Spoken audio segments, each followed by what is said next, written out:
अब हम विश्वामित्र नदी संवाद सूक्त के मंत्रों पर और उसके अर्थ पर संक्षेप में प्रकाश डालेंगे। विश्वामित्र नदी संवाद सूक्त, जैसा कि मैंने पिछले वीडियो में बताया था, ये ऋग्वेद के तृतीय मंडल का 33वां सूक्त है और इस सूक्त के पहले 5वें, 7वें, 9वें और 11वें मंत्र के ऋषि विश्वामित्र हैं और शेष 4, 6, 8 और 10 मंत्रों के जो ऋषि हैं वो नदी हैं। कुल इस संवाद सूक्त में 13 मंत्र हैं और इसके देवता इंद्र हैं और छंद त्रिष्टुप है।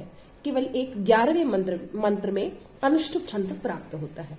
तो वैदिक किसी भी सूक्त का अध्ययन करते हुए हमें ऋषि, देवता और छंद का विधान समझना और करना आवश्यक होता है। ऋषि वह होता है जिसके माध्यम से वह मंत्र दृष्ट हुए। देवता वह है जिसका प्रधान रूप से उस मंत्र या उस सूक्त में स्तवन हुआ, स्तुति हुई। और छंद वह है जिस छंद में वह मंत्र निबद्ध किया गया है, वह छंद विधान हुआ। तो इस प्रकार से प्रत्येक वैदिक मंत्र में देवता, छंद और ऋषि, ये 3 महत्वपूर्ण बिंदु होते हैं। इन तीनों का यहाँ पे हमने चर्चा की। विश्वामित्र नदी संवाद सूक्त में कुल 13 मंत्र हैं और इसमें देवता है इंद्र, जिनकी स्तुति हुई है, इंद्र को ही प्रधान मानकर यहाँ स्तुति है।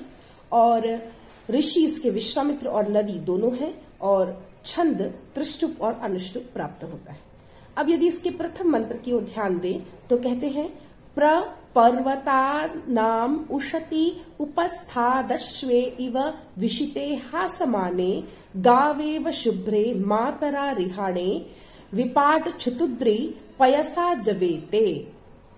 यहाँ पे कहा पर्वतानाम उपस्थात उशति, पर्वतानाम पर्वतों की, उपस्थात यानी गोद से, उशति इच्छा करती हुई, शुभ्रे विशिते रासमाने अश्वे इव, विशिते यानी खुले लगाम वाली, ह्रासमाने और परस्पर स्पर्धा से दौड़ती हुई, हिनहिनाती हुई, अश्वे इव घोड़ियों के समान नदी है। यह नदी कैसी है? जैसे खुले लगाम वाली घोड़ियां हों, ऐसी 2 घोड़ियां दौड़ रही हैं, आपस में प्रतिस्पर्धा कर रही हैं आगे बढ़ने की। और ये दोनों घोड़ियां कैसी हैं? खुले लगाम वाली हैं, उनकी लगाम को खुला छोड़ दिया गया है, तो वह स्वच्छंद स्वतंत्र तरीके से दौड़ रही हों। ऐसी ही ये दोनों नदियां शतुद्री और विपाशा, ये दोनों ही नदियां प्रवाहित हो रही हैं। कहां से? पर्वतात्, आकाश से, पर्वतों से।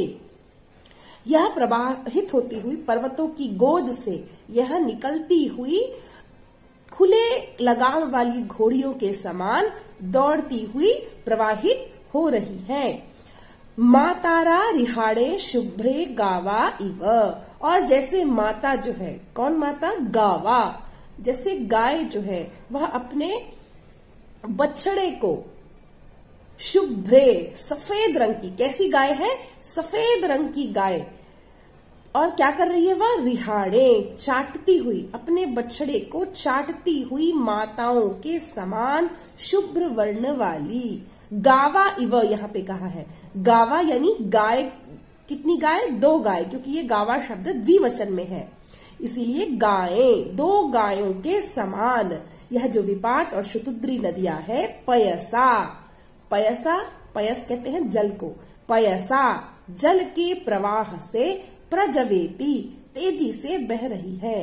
तो ये पर्वत की गोद से निकलकर और कहाँ जा रही है? समुद्र की ओर जाती हुई। पर्वत की गोद से निकलकर समुद्र की ओर जाने की इच्छा करती हुई और परस्पर स्पर्धा से दौड़ती हुई, खुले लगाम वाली 2 घोड़ियों के समान, बछड़े को चाटती हुई 2 सफेद माता गायों के समान, क्योंकि उनकी जो तेजी से प्रवाह होने के कारण उनकी जो जल धारा है वह शुभ्र दिखाई दे रही है, सफेद दिखाई दे रही है। तो इसीलिए कहा कि जैसे माता अपने बछड़े को चाटती है, वैसे ये चाटती हुई ये दोनों नदियां प्रवाहित हो रही हैं। यह इसका प्रथम मंत्र का अर्थ हुआ। द्वितीय मंत्र है इंद्रेशिते प्रसवम भिक्षमाणे अच्छा समुद्र रथ्येव याथः समाराणे ऊर्मिभिः पिन्वमाने अन्या वामन्यामप्येति शुभ्रे। कहते हैं इंद्रेशिते, इंद्र द्वारा एषिते यानी भेजी गई। और प्रसवम भिक्षमाणे, प्रसवम प्रवाहित होने के लिए, भिक्षमाणे प्रार्थना करती हुई, समाराणे और समाराणे एक साथ जाती हुई, उर्मी भी ही, उर्मी कहते हैं तरंग को, तो उर्मी भी ही यानी तरंगों से, लहरों से, पिन्वमाने उमड़ती हुई, तृप्त होती हुई, हे शुभ्रे, यहाँ शुभ्रे संबोधन में है, हे सफेद वर्ण वाली।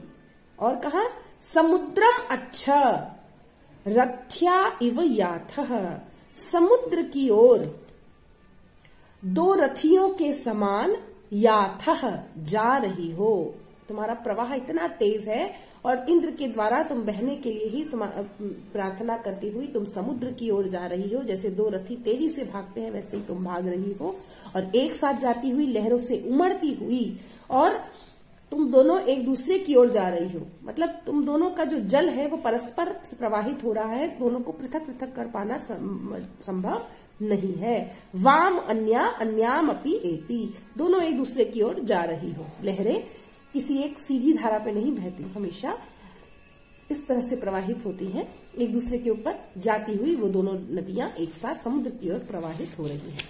अत्यंत सरल यह द्वितीय मंत्र का अर्थ हुआ।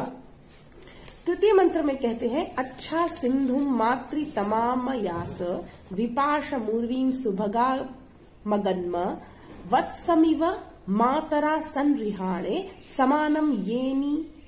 समानम योनि मनु संचरन्ति। कहते हैं मातृ तमाम सिंधुम अच्छ अयासम, मातृ तमाम माता के समान। अब इस मंत्र में वह ऋषि नदी को माता के समान कहते हैं और कहते हैं हे श्रेष्ठ नदी, माता शुतुद्री सिंधुम अच्छ अयासम, मैं आपकी ओर आया हूं। फिर क्या कहा, उर्वीम, उर्वी यानी चौड़ी, सुभगाम बहुत ही सौभाग्यशालिनी, सुंदर, विपाशम अगन्म, विपाश नदी के पास मैं आया हूं। मतरा वत्सम इव, बछड़े के को चाटती हुई माताओं के समान। संरिहाणे, संरिहाणे शब्द पूर्व में भी आया था, एक साथ बहती हुई। समानम यूनिम, और एक ही स्थान को जाती हुई। अनुसंचरंती, आपके समीप में उपस्थित हुआ हूं। यह तृतीय का अर्थ है। अब चतुर्थ मंत्र को देखते हैं। एना वयम पयसा पिन्वमाना अनुयोनिम देव कृतम चरन्ति न वर्तवे प्रसवः सर्ग तक्तः किंयुर्विप्रो नद्यो जोहवीति। कहते हैं कि इस मंत्र में एना पयसा पिन्वमानः, इस प्रकार से विश्वामित्र के द्वारा स्तुति करी जाती हुई वह नदियां अब इस चतुर्थ मंत्र में उत्तर देती हैं। कहती हैं एना पयसा पिन्वमानः, इस जल से, एना पयसा इस जल से, पिन्वमानः संतृप्त होती हुई, वयम हम देव कृतम योनिम अनुचरन्ति, देवराज इंद्र के द्वारा बताए गए समुद्र स्थान की ओर जा रही हैं।